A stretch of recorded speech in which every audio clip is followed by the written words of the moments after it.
मुकेश चौपाल लालापट्टी। छियै हम माल रे छौरा रे पसमान जी के छियै हम माल रे छौरा रे पसमान जी के हेगे बहन जो न कनिया रोनिया गे चौपाल जी के हेगे बहन जो न कनिया रोनिया गे चौपाल जी के बहन गे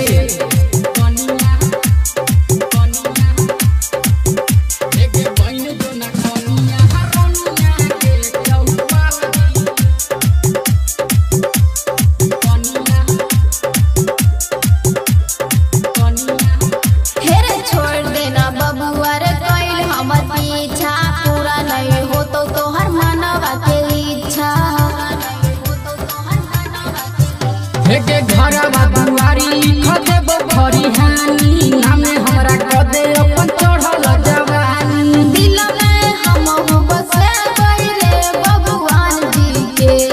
भले हम दिलवा दे गइले चामर जी के हेगे बहन जो न कनिया रोनिया गे चौपाल जी के हेगे बहन जो न कनिया रोनिया गे चौपाल जी के बहन गे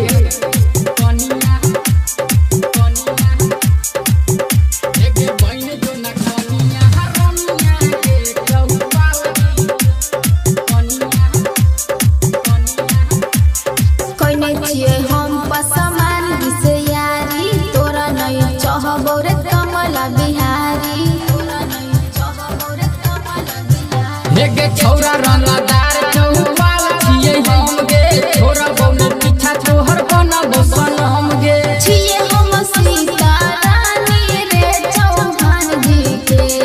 छियै हम सीता रानी रे चौहान जी के हेगे बहन जो न कनिया